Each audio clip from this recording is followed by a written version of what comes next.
Qatar जैसा मुल्क है। और इस वक्त एक बड़ी खबर मिल रही है, कतर ने सभी 8 भारतीयों को रिहा कर दिया है। 8 में से 7 भारतीय भारत वापस लौट आए हैं। Which is the victory, the huge diplomatic victory for Indians. देखिए, दुनिया अपने मफादात को मुआशियात की नज़र से देखती है।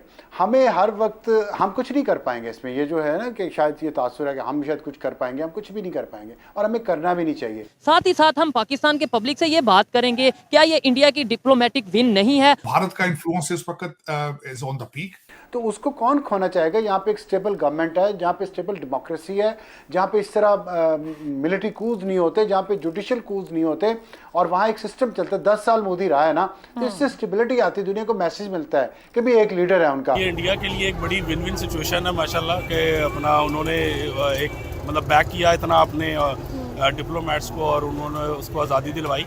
हालांकि वो कतर में भी बीइंग मुस्लिम अगर देखा जाए तो हमारे लिहाज से वो बड़ा अच्छा एक स्टेप था। हमें ये भी नहीं सोचना चाहिए कि दुआ करने बैठ जाएंगे या अल्लाह दुश्मन की तोपों में कीड़े पड़े। शायद ये दुआ हमें सिर्फ करनी चाहिए और ये कर भी सकते हैं, इसके अलावा हम कुछ नहीं कर सकते। और इसकी बुनियादी वजह यह है कि हम अपने दुश्मन खुद हैं, वरना आज ये मौका बुरा नहीं था जो आज इस वक्त इंडिया के ऊपर आया, लेकिन दुनिया इंडिया को एक बहुत बड़ी मार्केट के तौर पे देखती है। काम करना बड़ा मुश्किल हो जाएगा, अरब की जो इकोनॉमी है वो डिस्टर्ब हो जाती है। उन्होंने उसका दबाव बना के इंडिया ने अपनी डिप्लोमेसी के जरिए अब अगले 5 साल भी शायद उसको मिल जाएं, तो ये जो 15 साल का एक रन है उसका, इसका इंडिया को तो फायदा।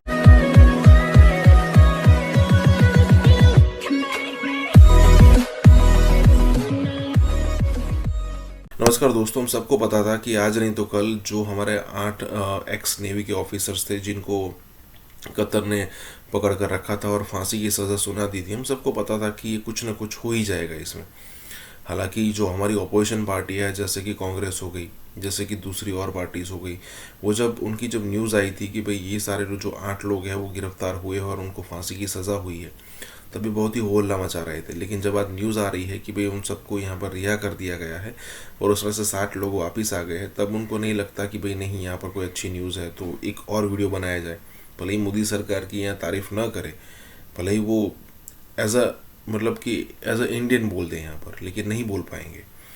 कहने का मतलब ये है कि हम सबको पता था और आखिरी ऑप्शन तो था ही कि भाई प्रधानमंत्री मोदी खुद बात करेंगे। अब यहाँ पर कौन सा डिप्लोमेट, कौन सी यहाँ पर कूटनीति या फिर राजनीति यहाँ पर यूज़ की गई है, लेकिन जो हमको चाहिए था वो मिल गया है। और हमारे जो 8 एक्स नेवी के ऑफिसर थे जिनको यहाँ पर छोड़ दिया गया है बाय कतर और इंडिया के अंदर, उनमें से 7 रिसीव भी हो गए हैं।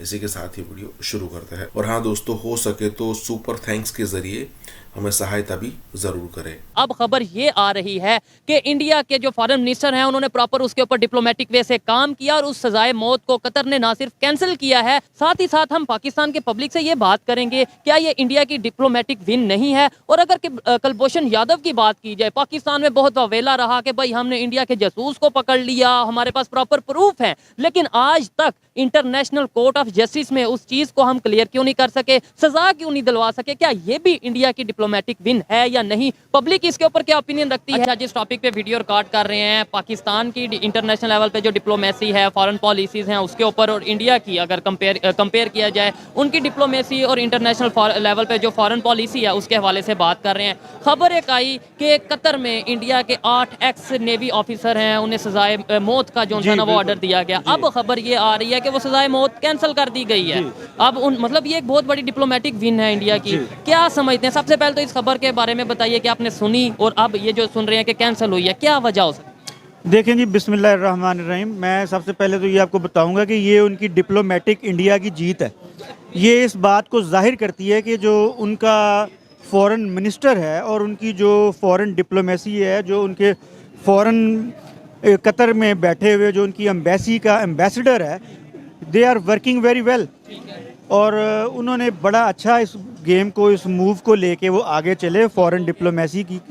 और उन्होंने वहाँ पे उनके फॉरेन मिनिस्टर से बात की, कतर के अमीर जो हैं शेख तमीम जो हैं उनसे उन्होंने बात की और उन्होंने एक अच्छा दबाव बढ़ाया, क्योंकि इंडिया की ट्रेड आपको पता है कि बहुत ज़्यादा जो है मिडल ईस्ट के साथ है और इंडिया के बहुत सारे वर्कर्स जो हैं वो मिडल ईस्ट में काम करते हैं।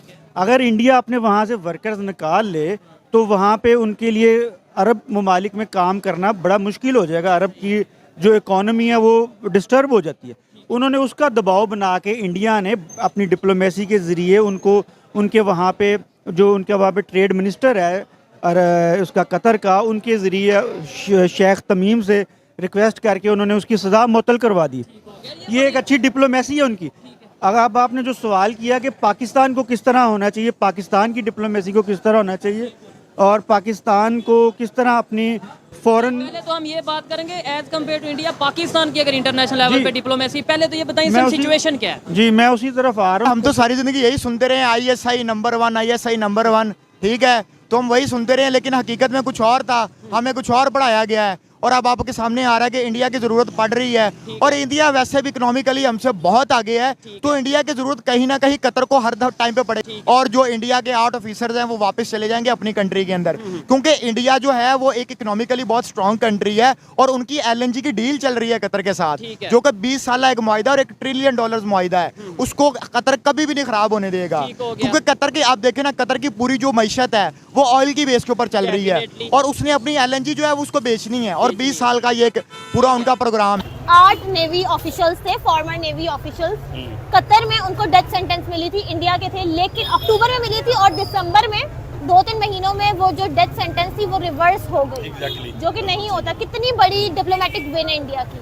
नहीं, ये इसमें कोई शक नहीं है। देखिए जितनी भी डिप्लोमेट्स हैं, हर कंट्री को उनको अपना ख्याल रखना चाहिए क्योंकि आपके एसेट्स होते हैं ना बेसिकली, तो ये इंडिया के लिए एक बड़ी विन विन सिचुएशन है माशाल्लाह कि अपना उन्होंने एक मतलब बैक किया इतना अपने डिप्लोमेट्स को और उन्होंने उसको आज़ादी दिलवाई। हालांकि वो कतर में भी बीइंग मुस्लिम अगर देखा जाए तो हमारे लिहाज से वो बड़ा अच्छा एक स्टेप था कि अगर इस तरह की कोई आपको दरअंदाजी होती है आपके मुल्क में तो डेफिनेटली उसको सेंटेंस मिलना चाहिए, डेथ सेंटेंस दिया या जो भी उनकी अदालत के साथ था। लेकिन इंडिया के प्रैक्टिस वगैरह देखें तो डेफिनेटली एक अच्छी उनकी स्ट्रेटजी है जिसकी वजह से कि उन्होंने मतलब अपना जो है वो। अच्छा, इंडिया के फॉरेन मिनिस्टर जयशंकर उनका नाम है और पाकिस्तान के, वो तो खैर करंट है फॉरेन मिनिस्टर, पाकिस्तान के शाह महमूद कुरैशी 2 दफा रह चुके हैं। जी जी तो बिल्कुल। उनकी डिप्लोमेटिक विन हो रही है Exactly. तो क्या इज्जत रह जाती है? हाँ, इसी तरह अगर वैसे अब लोकल पर्सपेक्टिव में देखें तो मेरे ख्याल में जो उन्होंने क्या कहते हैं as you saw so shall you reap, कि जो उन्होंने किया उसका उनको सज़ा मिल रही है। बट इंटरनेशनली अगर आप देखते हैं तो जाहिर बात है हमारे वज़ीर ख़ारजा रहे हैं और एक दफ़ा नहीं कई बार रहे हैं, मुतअद्दिद बार, तो ऑब्वियसली तो उस पॉइंट ऑफ व्यू से जाहिर बात है कि वो जग हसाई होती है पूरी दुनिया में, तो ये चीज़ इस तरह नहीं होनी चाहिए। बहरहाल जो उनके साथ हुआ वो ठीक है, आप अगर अदालत ने उनके साथ किया या जो भी उनको मिलनी थी सज़ा वगैरह उसको, लेकिन ग्रेसफुल तरीके से होना चाहिए सारा।